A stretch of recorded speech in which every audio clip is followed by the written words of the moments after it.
everyone. Welcome to our channel, Learn English with Class Official, where learning English is easy and fun. You know the grammar. You passed the tests. Maybe you even got a good grade. You studied for months, maybe years. But then, someone speaks to you in English, and your brain completely shuts down. Sound familiar? Every single time. Today, we are going to fix that. Not with more grammar, not with more vocabulary lists. We are going to find out exactly why your brain shuts down, and then we are going to turn it back on. I'm Chloe. And I'm Berg, the guy who definitely needed this conversation 5 years ago. Okay, Berg. Before we get into the reasons, I want you to tell the people the airport story. Oh no, the airport story. The airport story. Okay, fine. So, a few years ago, I arrived at an airport in the United States for the first time. Big moment. I'd studied English for years. I was ready. I was confident. I told myself, Berg, you've got this. I get to passport control. The officer looks at me and says something very fast. I hear the words, but my brain just stops, like a computer that has too many windows open. What did he say? I have no idea. Something about my trip, or maybe my bag, or maybe, honestly, he was asking me what I had for breakfast. I do not know. So, what did you do? I nodded, and I said yes. You said yes? I said yes. To what? I don't know. But whatever it was not a yes question. Because suddenly there were 2 more officers, and a separate room, and a lot of very serious questions about why I said yes to something I apparently should not have said yes to. Oh no. I was fine, eventually. But I stood there thinking, I have been studying English for years. I know the grammar. I know the words. Why did my brain just leave the building? And that question, that exact question, is why we made this episode. Because, Berg, you are not alone. This happens to almost every single English learner on the planet. And there are 3 specific reasons why. So let's talk about them. Root cause number 1. I call it the translation trap. Here's what it is. When someone speaks English to you, your brain does not process it in English. It translates it into your native language first. Then you think of an answer in your native language. And then you translate that answer back into English. Yes, that is exactly what I do. And how long does that process take? Too long. Way too long. By the time I have an answer, the other person is looking at me like I fell asleep. Exactly. And it gets worse in stressful situations. Like, say, a passport officer staring at you. Let's not bring up the airport again. The wrong way? Let's show them. I'll be a cashier. You're buying something. Hi there.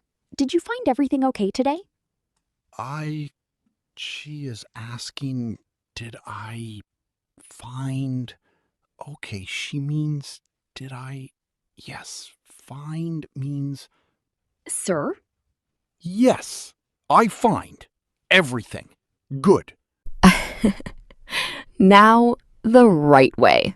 Same situation, but this time, Berg doesn't translate. He just responds to the feeling of the question. Hi there. Did you find everything okay today?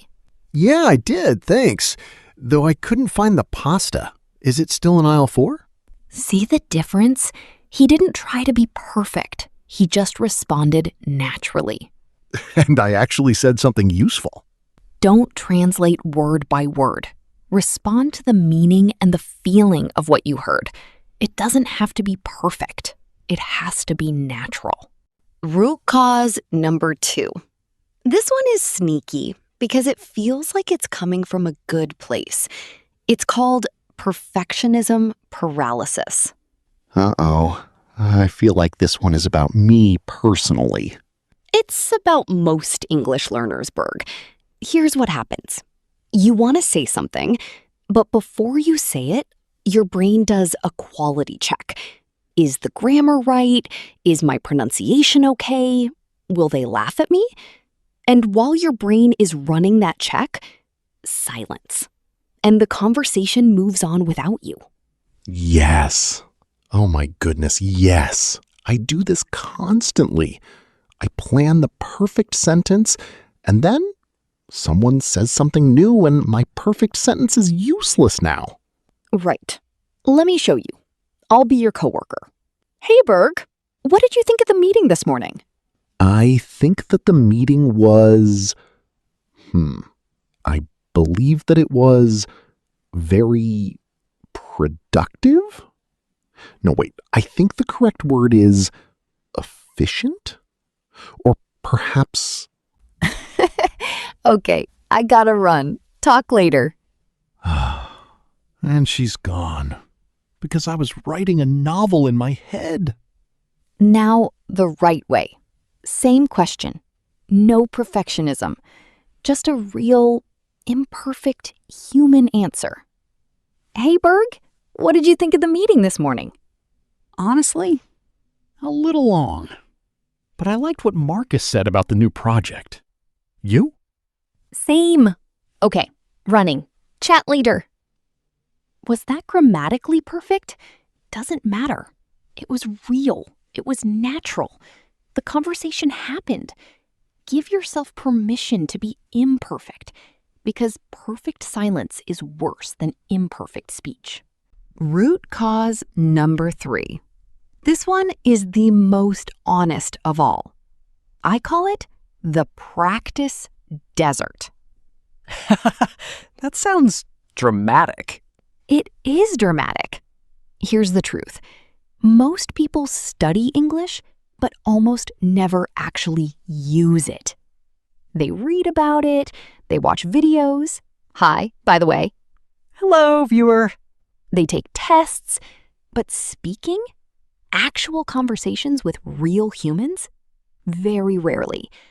And then they wonder why speaking feels so hard.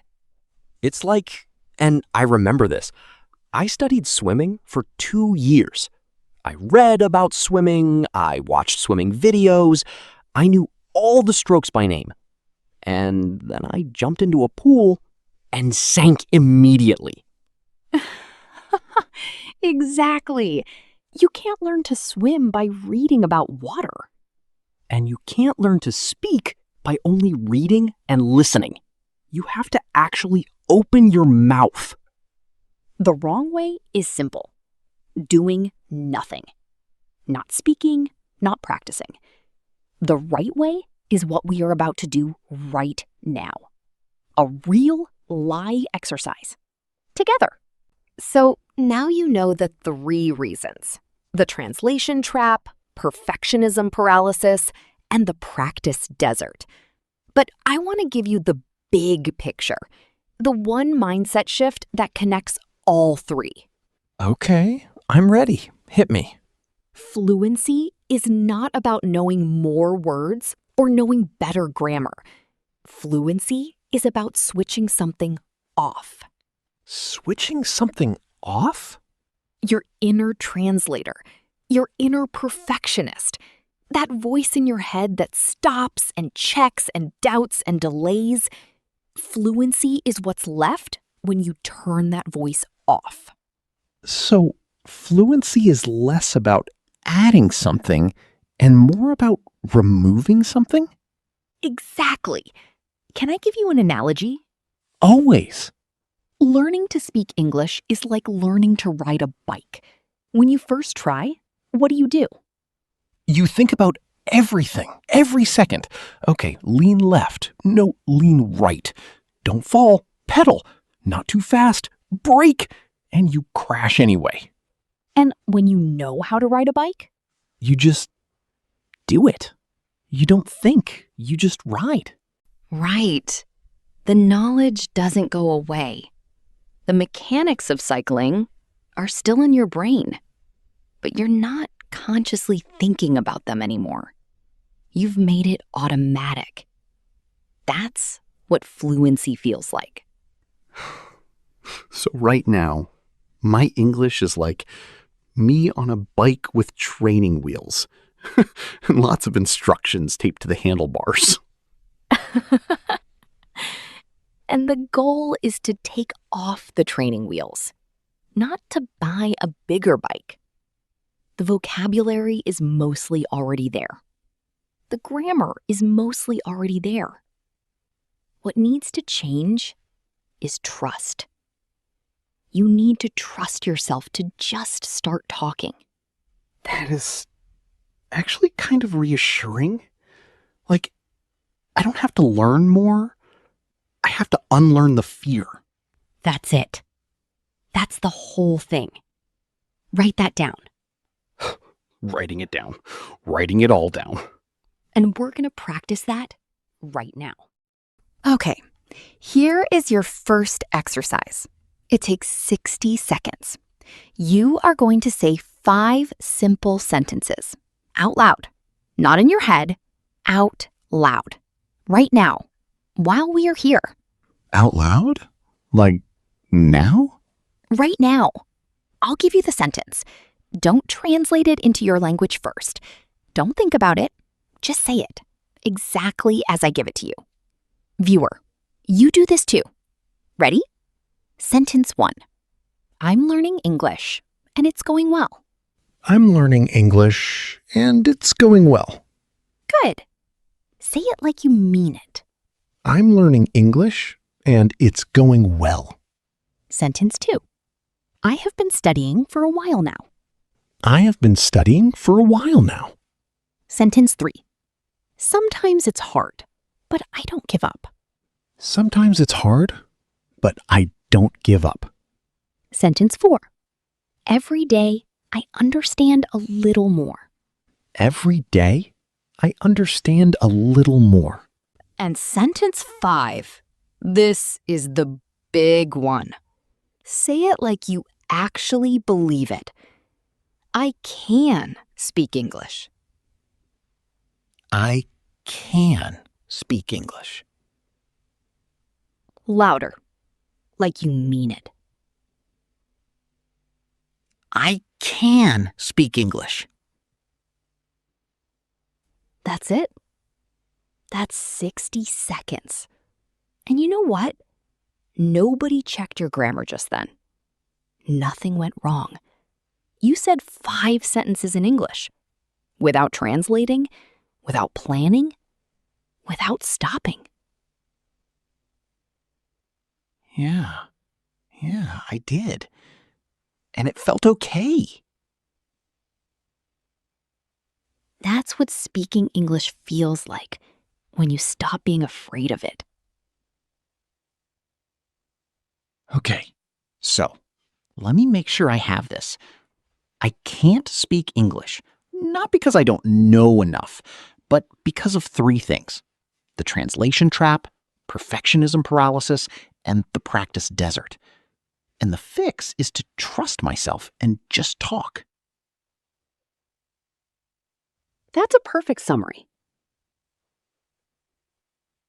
But now I have a question, and it's a real question. I know why I get stuck, but what do I actually say? Like when a conversation starts, when someone talks to me, what words do I use to sound more natural? Great question. That is literally next episode. Oh, Because knowing the problem is not enough.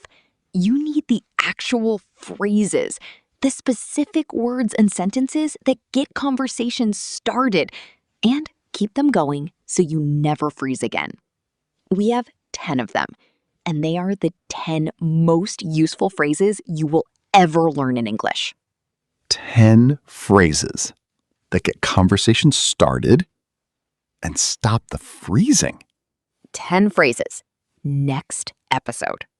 Okay, so if you are watching this right now, subscribe, because you do not want to miss that. And in the meantime, do the drill we just did. Do it every morning.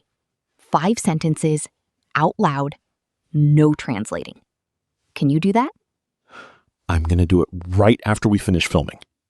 And tell us in the comments, which of the 3 root causes hit you the hardest? Translation trap, perfectionism paralysis, the practice desert? We read every comment. We actually do. I'm Chloe. I'm Berg. Thank you for watching. See you next time.